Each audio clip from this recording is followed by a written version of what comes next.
The following episode of RaceCanada.World's Fan Side is brought to you by Remax Jack. Start to pack. Call Remax Jack.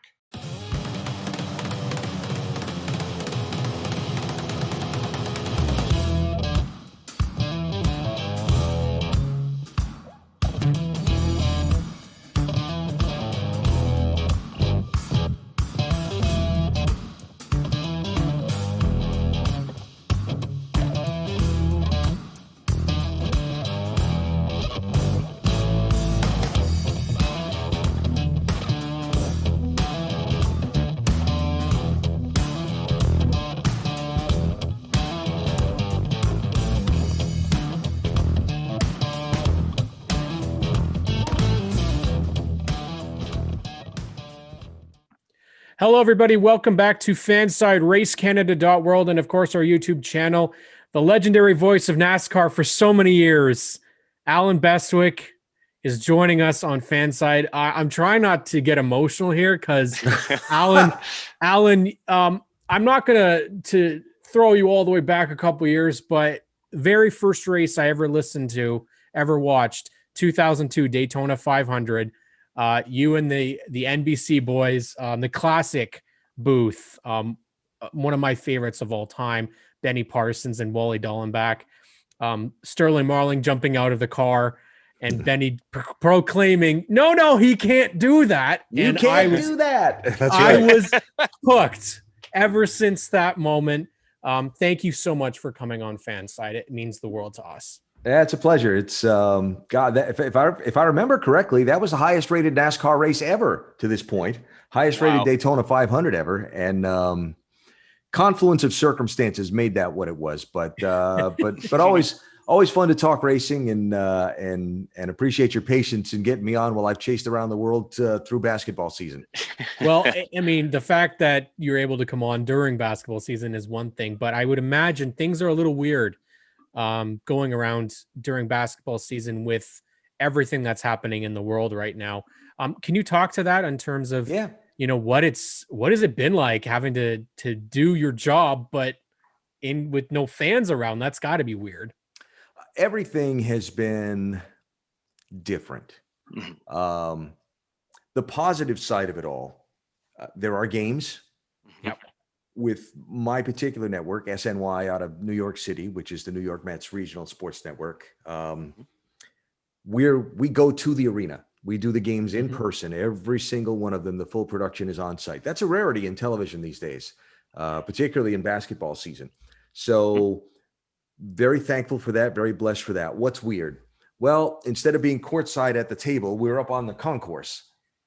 So when you do a basketball game, you go to the morning practice. And, you hang around and you see what the team's up to, and then you talk to the coach.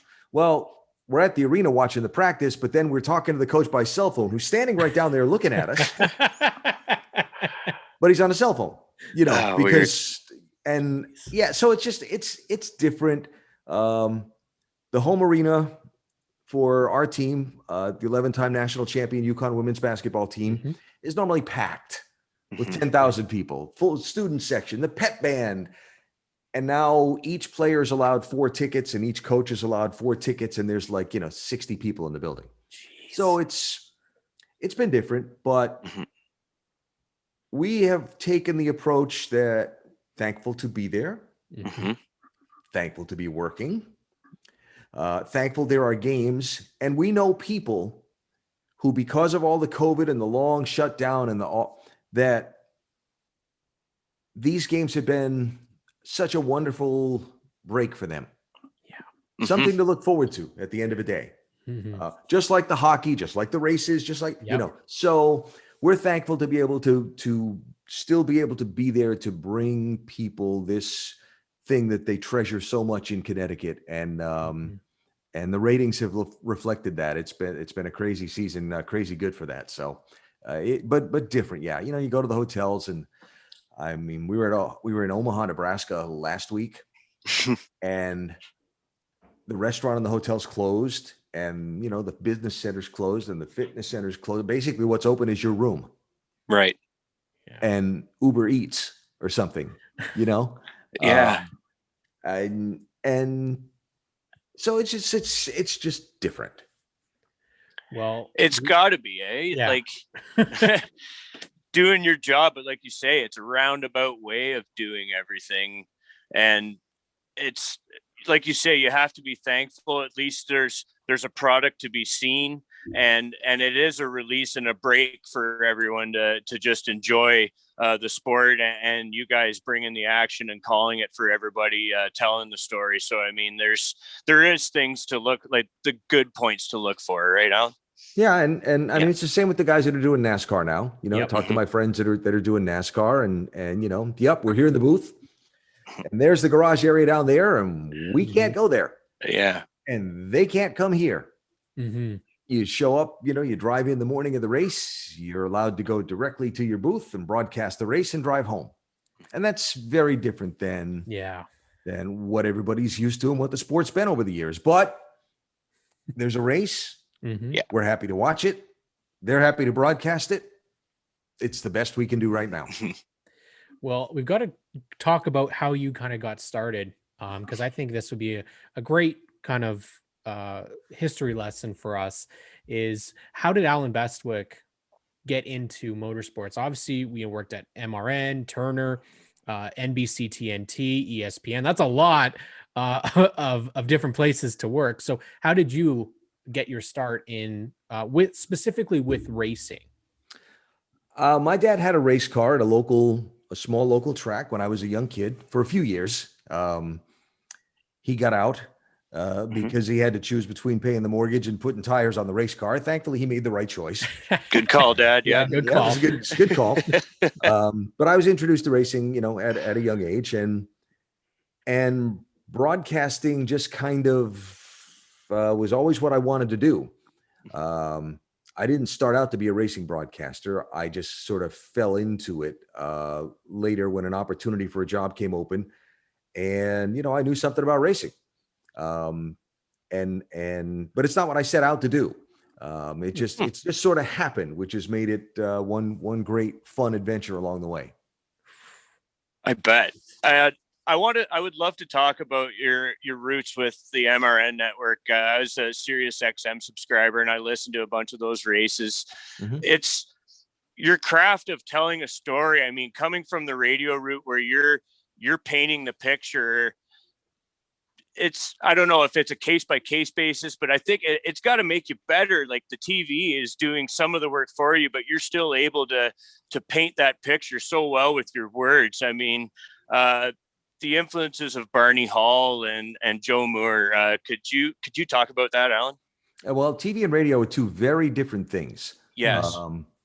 Radio, by the time I got to MRN in the mid 1980s, I mean, think about it. Ken Squire was the first anchor of MRN, and Barney Hall had been there since it started. Jack Arute, Mike Joy, Ned Jarrett, Doc Punch. Yeah. All these people were there before me. Eli. So I walked into a room of not just great people, but great broadcasters. Mm-hmm. And you know, what's the old story about if you're gonna start a business or you're gonna start a team, surround yourself with great people, right? Well, I didn't surround myself with them, but I walked right into the crowd. Wow, what a crowd! Yeah, you know, so you learn from these people. I mean, I'll never forget Barney. One of the first times I was around Barney and we were kind of alone together. He's you know, picking his brain a little bit about the business, and he said to me, "Look, son," he said, "you can never go wrong with doing things on the air with a little class and a little dignity." Think about that. Does that not sum up Barney Hall, right? Yes. And that the fact that statement still stands so large in my mind tells you what an impact it had on me and how I try to go about things. So definitely, you know, I walked into a great situation, and a great team, great fun, great adventures, great broadcasts, great races. And it just was all dumb luck, you know. I mean, I stumbled into the job, and there it was. Wow, what a thrill ride! Very much. I mean, then you make the transition to TV, and like I said, I mean, for a lot of people my age, it was like the voice of the generation of racing. You know, you had a way with, and you have a way with doing and carrying over the radio voice to TV. Very much what I think people crave, you know, is that they could even turn the TV off and still imagine, based off of your voice, what's happening. And there's been some legendary calls of yours that I think everybody can remember. The Dale Jr. at 2001 Pepsi 400, using lessons learned from his father, stuck in my mind forever. You know, oddly enough, one was Elliott Sadler's wreck at Talladega. And it's just, when you're able to get a voice that can stick in somebody's mind years and years and years later, means obviously, you know, you had an impact. Well, let's talk about those other two, because you didn't do it alone. You were with some very, very entertaining company in Wally Dallenbach and the late, great Benny Parsons. Can you speak to both of those guys in the booth with you when you were at NBC and TNT? Yeah. Benny was, when Benny and I were hired to work together, he called me up, and because we'd been around each other for years, but we hadn't really worked together. Mm-hmm. He called me up and he said, Allen, the way this works best is if you and I become great friends. And that's classic. Yeah. I was living in the Charlotte area at the time. And so Benny and I started playing golf about every week, about every Tuesday. And, you know, we'd ride to the racetrack together back and forth from the airport, and just started spending a lot of time together. And we did become great friends. There's not a day goes by that a Benny story doesn't pop into my mind. You know, he made such an imprint on my life. And, but Benny was consumed with doing right by the sport. The responsibility to bring the sport in an entertaining way to its fans consumed Benny. When a pit crew guy was having difficulty with something, it hurt him. Where, you know, he was so consumed with being sure we were doing right by the people in the sport, which is great. Mm-hmm. And Wally's a smart aleck.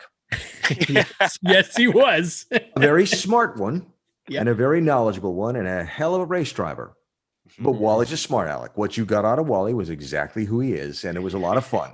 Wally was our prankster, on and off the air.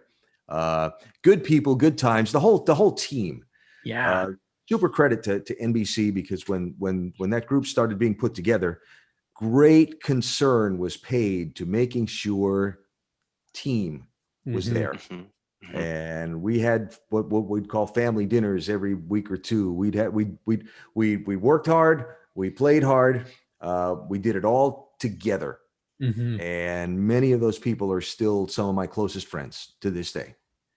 And one of those people that was part of the NBC team just got to see his son win, Marty Snyder. That was, as soon as I thought of that, seeing, you know, Myatt winning, it was just like, oh my God, Marty Snyder's kid just won a race. And, you know, I just kept thinking how happy, you know, he must be. And, you know, to see these people that you've been watching on TV for so many years still being involved in the sport.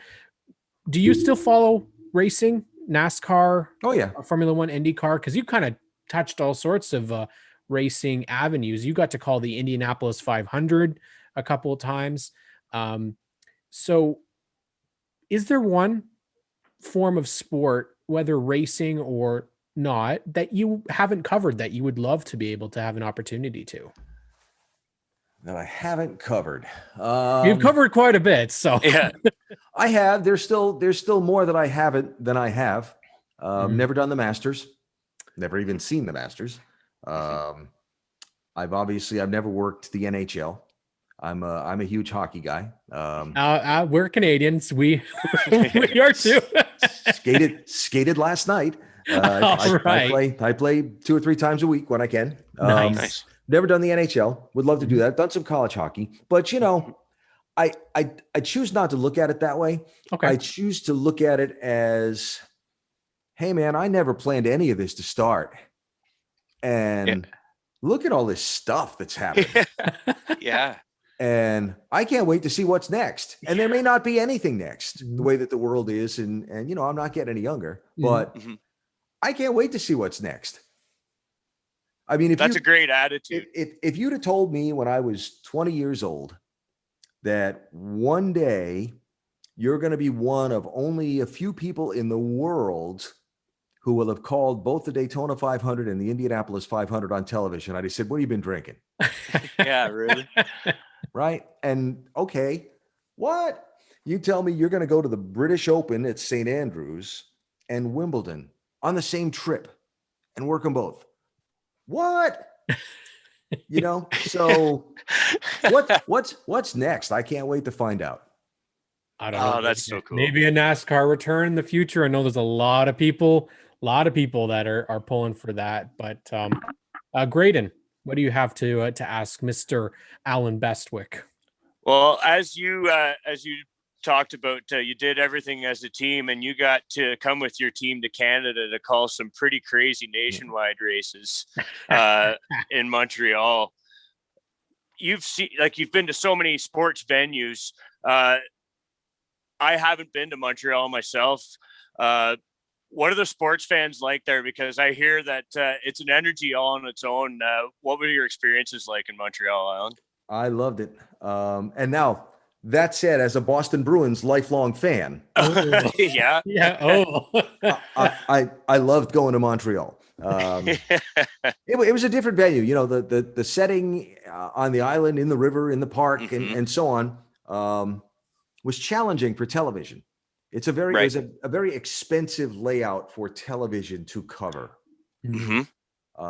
But let me tell you, those people that run the races there have their act together.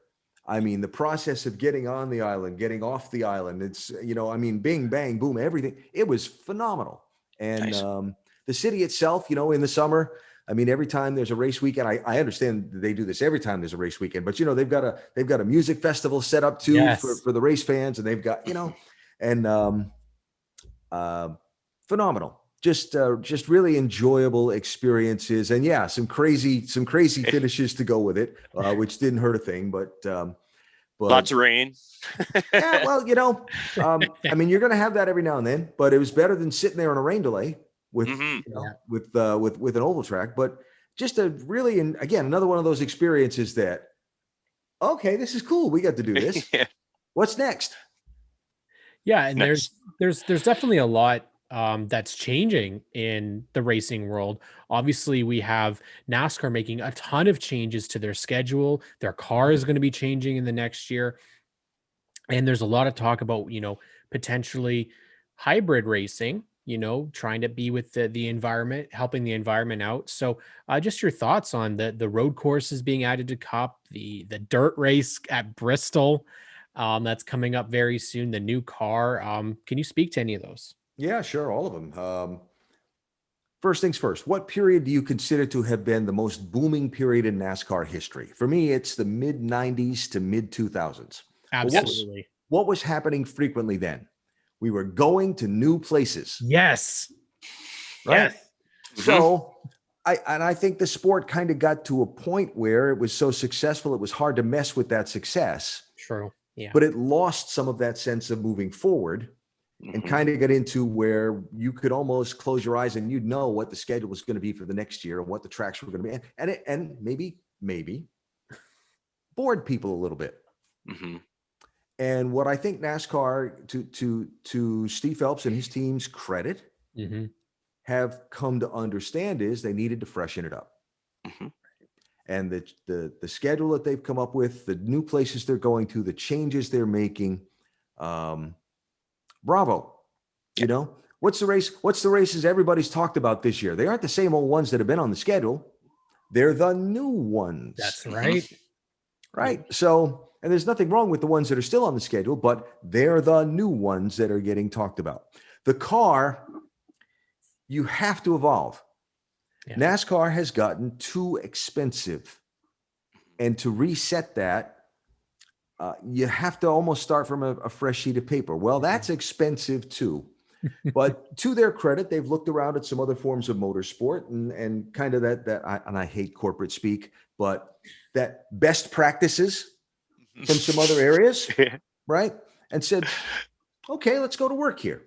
And they're going to come up with a car that's going to be more appropriate for the times technologically, for what Detroit and other places are spitting out. It's going to be more durable, more adaptable, and once an owner makes an investment in some of this technology and the parts and pieces, they're going to be able to use it for a long time. And not have to have a fleet of 25 race cars in the shop with metal bodies that have to be rehung after every race, and so adapt. On the electric thing, look, every car manufacturer in the world is going to electric vehicles. It may not happen tomorrow, and it might take a lot longer than they're telling you it's going to. But I mean, Porsche is going to all electric vehicles. Hello. So if you're not thinking about that, you're not working with your manufacturing partners who are so critical to the sport to stay with the times. And I guarantee you the conversations with Toyota and General Motors and Ford and any other manufacturer they want to get in there is, look, this is what we're going to with our street cars. Where are you at with this? I don't think you're going to go right away in NASCAR, IndyCar, to an all electric vehicle right away. But are you going to see some sort of a hybrid formula down the road? I believe so. And I believe sooner than later, because you must, for it to be relevant to what's happening to the streetcar manufacturers. Exactly. That's exactly is bringing back more of the relevance of more of a proving ground than a playground, so to speak, I guess you would say. And I'm looking forward to that, just as you said, Alan, just bringing it into a modern time. And there are people that are reluctant to see the change happen. But as you said, it's you got to do it sometime or you're going to go by way of the dinosaurs. A change is hard for anybody. It is. The end result of a lot of this new car, by the way, is a lot of people are going to lose their jobs. You're not going to have 400 people producing race cars in Mooresville or Charlotte, but it's not sustainable the way it is. And that's not just the political conversation about sustainable. That's business sustainable. Right. And if it's not sustainable, it's not going to be here. Right. Well said. Wow. Came prepared today. Wow. Alan, there's two newer additions to the NASCAR booths. One that took place this year and one a couple of years ago. Dale Earnhardt Jr. on NBC's side and Clint Boyer on Fox. I'd love to get your opinions on both of those guys in their tenures starting in the booth. Junior is energy. He's passion. He's knowledge, and all rolled into one. And yet, there's no arguing he's the biggest star in the sport, even still. And yet, he's a great teammate. All of those people that work with you tell you he's a great teammate in television. And that's a wonderful thing to see. Clint is Clint. Right? I mean, this is a guy who doesn't have to think about what he's going to do on television. You do you. Yeah. And he'll be fun. He, like everybody that goes to do this job, will have to understand, and they learn it quickly. It's hard work. Yeah. It's not just walking in and throwing on a headset, but it's fun work. It's enjoyable work. It's influential work. And it's a great way to have another, he had a long run in his driving career, both of them. It's a way to have another long run in a highly influential and important position in the sport and impact it in a positive way and win every week. Nice. Junior, that's exactly what the sport needs too, is that energy in the booth. And as you said, their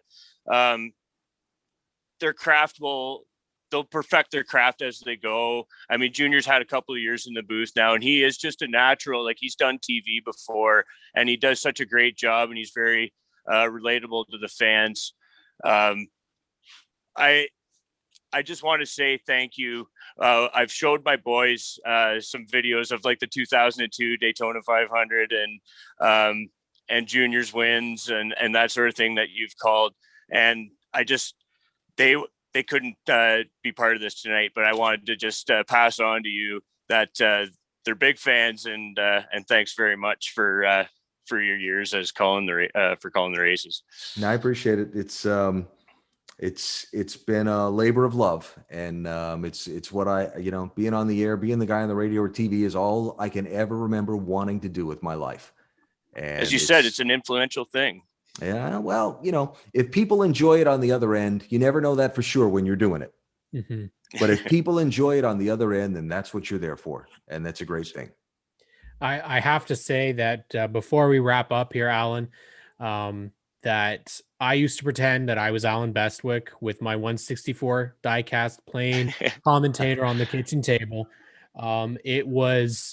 This has been like, there's some people out there that drivers you look up to, but then there's also the people that create memories, and you created so many positive memories. You really hooked me into NASCAR, and I think both of us have kind of led this new, like, our podcast is very new.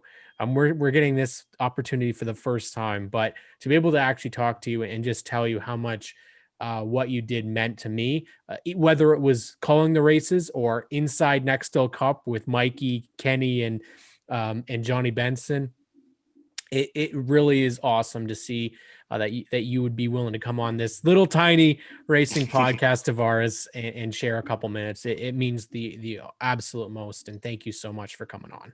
No, it's a pleasure. You guys are fun, and keep it between the lines up there and stay out of the snowdrifts. and we'll do it again sometime when we have a little more time. Absolutely. And when we clear things up here, NASCAR Pinty Series, we got to get you up here to come catch a race at either CTMP or Jukasa, somewhere around there. There you go. All right, Alan. Thank you so much for tuning in. Pleasure, guys. Have a good night. All right. Thank you. Thank you, everybody. Take care. Thanks for listening, race fans. Time to enjoy some wings and some racing. We'll catch you next week on Race Canada Fanside. Don't forget, you can find Cam on social media at CamK Racing. Or GRAYDON on Twitter at Smooth Operator.